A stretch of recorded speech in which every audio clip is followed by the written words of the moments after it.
We now start with our agenda of developing continuous counterparts of everything we have done for discrete random variables.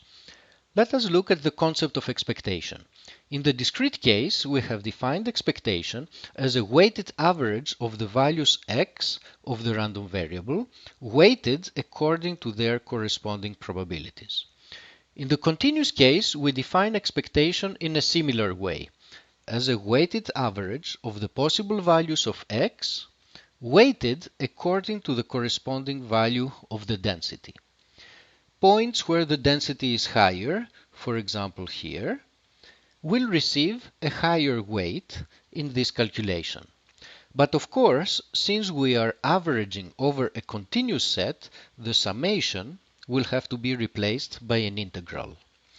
This will be a recurrent theme in this unit. Definitions or formulas for the continuous case look exactly like the discrete ones, except that PMFs are replaced by densities, as here, the PMF is replaced by a density, and summations are replaced by integrals. The intuition is usually the same in both the discrete and the continuous case. However, the intuition is usually much clearer, much easier to visualize in the discrete case.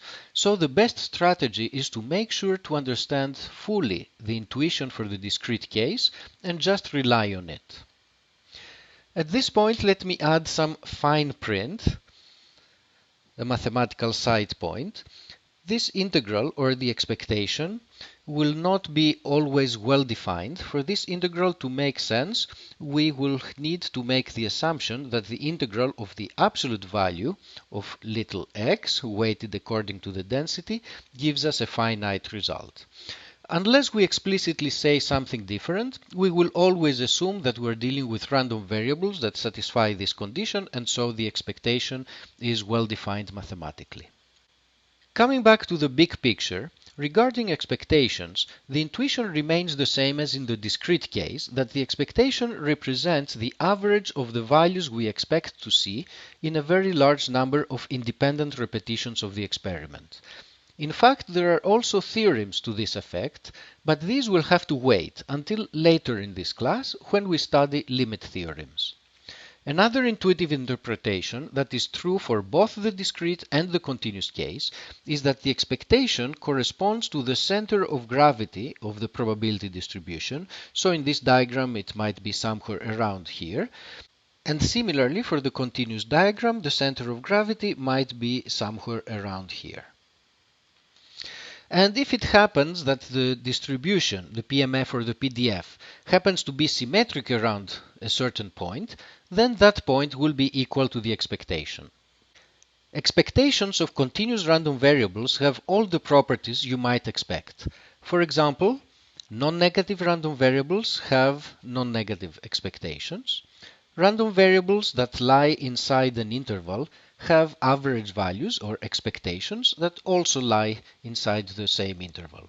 The derivation is exactly the same as for the discrete case. There is also an expected value rule. In the discrete case, it took on this form. In the continuous case, we obtain an analogous form in which the summation is replaced by integral, and instead of weighing according to the PMF, we now weigh according to the density function. The derivation of the expected value rule for the continuous case is a little more complicated than the one that we gave for the discrete case, but it's sufficient for us to know that it is true and that it has an intuitive meaning that runs along the same lines as the intuitive meaning that we had for the discrete case.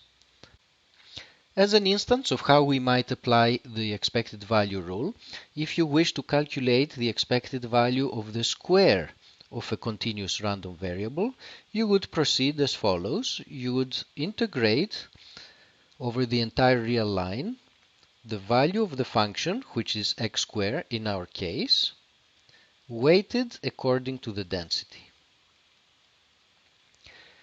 Finally, a most important property of expectations is linearity.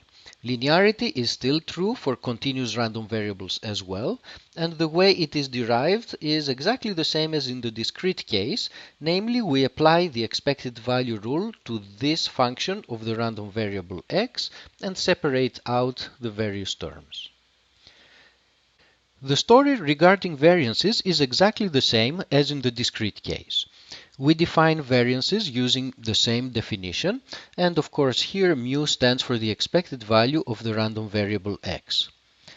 To calculate the variance, we can use the expected value rule, which takes this form in the continuous case, and we apply the expected value rule for the case where we're dealing with the expected value of this particular function, so that in this instance the function g of x is x minus mu squared.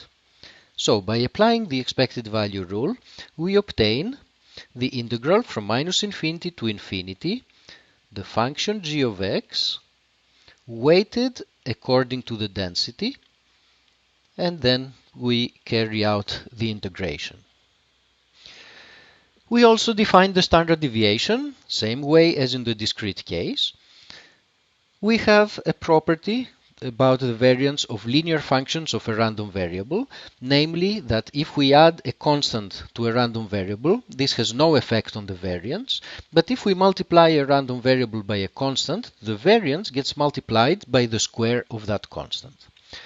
Finally, when calculating the variance, it is often convenient to use this alternative formula, in which the variance is calculated by finding the expected value of the square of the random variable and also using the expected value of the random variable but squared and subtracted from the first term. This relation and this relation are both derived exactly the same way as in the discrete case, and there is no reason to repeat those derivations.